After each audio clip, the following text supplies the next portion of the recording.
Happy New Year to you. Can you believe it is a brand new year? Yeah, it's 2024. Happy New Year to you.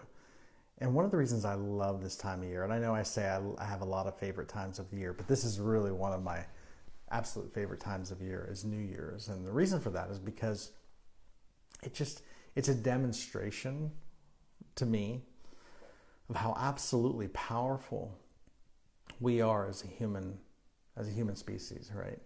Because what are we doing? Right? What's the difference between December 31st of the old year and January 1st of the new year, right? There's really no difference, right? It's just another day. But we as a human population have decided that December 31st is the end of an old year. It's a fresh reset button, right? And January 1st is a completely brand new year where there's new possibilities and there's new focuses and renewed focuses and just so many things that we do on January 1st, and we see it as new. We see it as a new beginning. I love that, right? Because that is the power of the human mind to end a season and to create something new. And by the way, you have that power and ability anytime, not just on December 31st or January 1st. You have the ability to live a new year anytime you decide that the past is the past and that you're now moving into your future, that you're creating a new future. Anytime you decide that, it's true, it's happening. But I love it that we do it collectively together, right? We decide it's a new year. So I like to play along as well because I love it. So it's a new year, right? It's 2024, January 1st, 2024. And as the year is winding down, and it's a great time of year because what's happening, right? It's winter. If you just look at the earth, there's the winter solstice where it's a certain position of the earth. Everything's, as far as the northern hemisphere is concerned, everything is slowing down. We are going into rest and hibernation in preparation for a new season of new life and growth and creation, right? That's the seasons, right? That's what that's what spring is, and then summer. But winter is very important in preparation for this new life that's getting ready to be birthed. And we do it every year, right? So winter, or the slowing down, this happens around the late part of December, is such a powerful time of introspection to think about what have I been through? What has life been? What are we moving into, right? So the last couple weeks of December, I like to kind of take some time off to do some introspection, to really think about where I've been, both in my own inner development, but also in my relationships, also in a professional way with my work as a coach. Where's my work been? Where is it going? So I've taken the last few weeks, if you follow me at any length, you know that I've been traveling. So my wife and I, just before Christmas, we picked up and we are traveling in France. We've been in France since before Christmas, and we're here. This is our last week here, and it's New Year's Day as of this recording, and we'll be here throughout the rest of the week, and then we'll be coming back home. But it's just such a rich place here.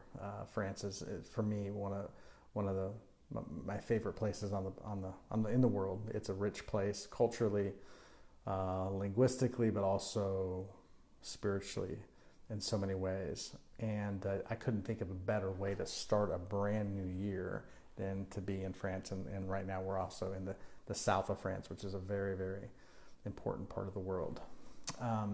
So as a result of this, right, I've been thinking about what is the theme for the new year? What is my theme?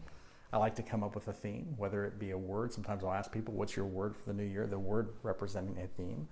And so I'll think of a word. I'll actually do some introspection and ask myself, what is life highlighting to me? What is being shown to me? What is the direction for the new year? And so sometimes that will come in the form of a theme or a word or two. And so I actually have two words that have come to mind. Two words. And I want to share those words with you today. The first word is the word peace. Peace. Now, don't tune me out here. A lot of people, when they hear peace, they think of, maybe politically, like nonviolence, not, against war. Sometimes people think of passivity, positive thinking. I don't mean any of that. I don't not mean those things, but I mean But when I say peace, I'm talking about something, a quality of life that is substantive, a quality of life that is robust. It's a quality of life that can be summed up with the term non-resistance. Non-resistance. And the reason this is so important is because I work with people. I'm a life coach. I work with people all the time. People are just, and I speak from my own experience in my own life. We're just trained a lot of times because of trauma and things we've experienced in our past, but a lot of the messages we've been given is all about resisting, right? You know, if you come from a religious background, you feel like you're at war with the devil or all the evil in the world, right? And this is just all this language of resistance and fighting and spiritual warfare. I am not a fan of any of that, okay? First of all, it doesn't work. It doesn't get people anywhere. It just creates a lot of dis-ease or resistance. And if you bought into that, look at your own life. You'll see it. Dis-ease, disease, and resistance, right? You got to be done with that, right? It's not a healthy way to live. If you're into social justice or politics, right? So much language of resistance. We're moving, 2024 is a year of elections, right? You're going to hear a lot about resistance and fighting resisting the bad people and whoever's not on your team and whoever you think is not a good person to be elected or whatever. There'll be a lot of language of resistance. So I am not a fan of any of that. If you are in the medical field, right, so much talk about resisting chronic disease or resisting this or resisting that. I'm not a fan of resistance at all. There's a term, we talk about this a lot in the energy world, we talk about this a lot in the coaching world, but this is a truth I have come to know. What you resist in life will persist for you. Whatever you resist will persist. Whatever you push against pushes back against you. So if you like drama, if you want a lot of drama, if you want drama to continue in your life, keep resisting, right? Because it won't go anywhere. It'll just keep pushing back against you, and you'll feel another year fighting fights that you don't want to fight, right? Now, life is too short. Now, if you don't have anything going on in your life, if you don't have anything worthwhile in your life, by all means, keep fighting. Keep resisting, right? Keep resisting the stuff going on inside of you. Keep resisting the people in your life that you think are losers and people that are making your life problematic. Keep resisting them if you don't have anything else going on. You can fill your time resisting and judging and carrying on with these dramas, okay? Maybe it's your in-laws, maybe it's your co-workers, your bosses, whoever it may be. Keep resisting them if you don't have anything better going on. But to those people who have something better going on in your life, to those people who have something important, that maybe you're doing some important work in the world, I want to talk to you today, right? Because for you, if you got something going on, if you got a mission, or you want to have a mission, or you want your life to be about something that matters, that's going to count, you need to listen to this, right? If you are one of those people that have something going on in life, you need to know what my second word is, right? So my first word is peace. My second word is focus. Focus.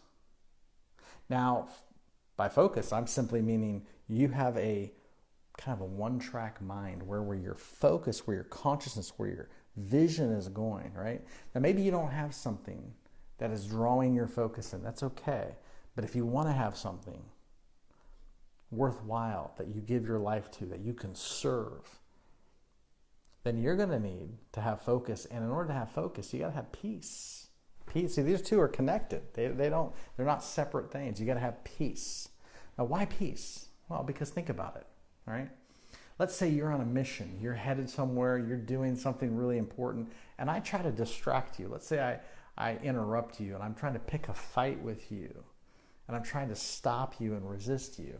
What if you allow that tactic to work and you end up focusing on me and I'm resisting you and now we're in a fight, right? Aren't you going to get derailed from your mission, right? Focus, your focus is your mission. Aren't you going to get derailed if you're in resistance, if you're fighting some meaningless drama somewhere? Yeah.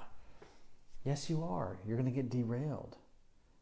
So if you have something going on in your life that's worthwhile, which I'm going to tell you that you do, I'll share it here in a second, But if you have something in your life that's going on that's worthwhile, then you have to be about your mission. You have to be focused.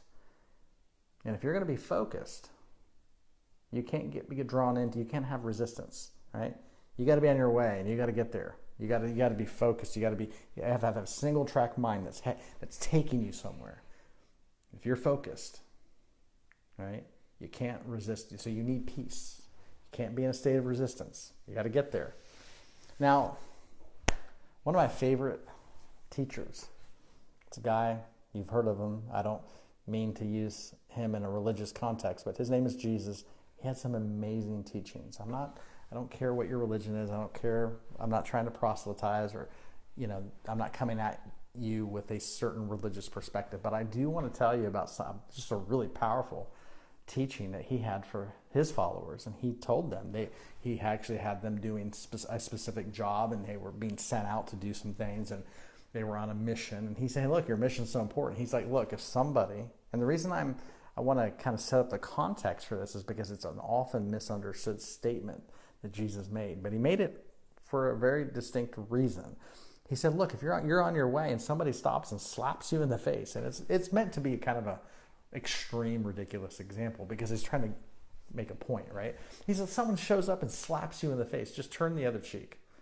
Now, we've heard that, and maybe if you've been from a religious background, you hear that in a very passivistic, like it's always just passive. You don't resist any, you don't like fight, all this kind of thing. That's not actually how he intended it. What he was saying is like, hey, look, you have a mission. You're trying to do something. Don't get derailed. Someone slaps you in the face, just let them slap you. You keep moving. If somebody forces you to go a mile with them, that's okay, no problem. You have a mission.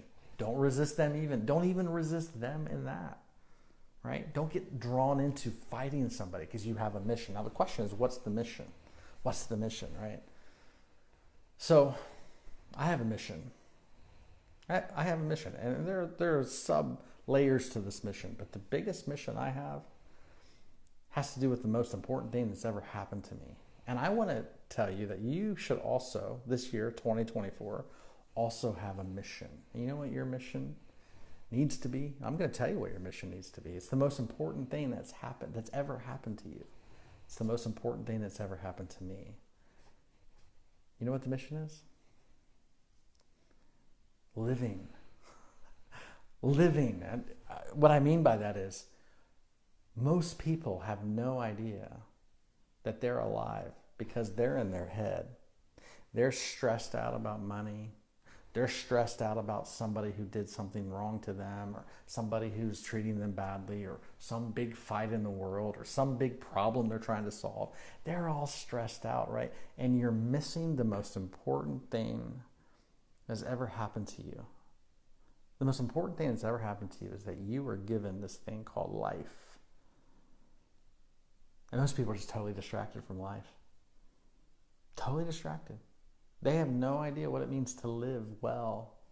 They think because, and I've spent years in this, right?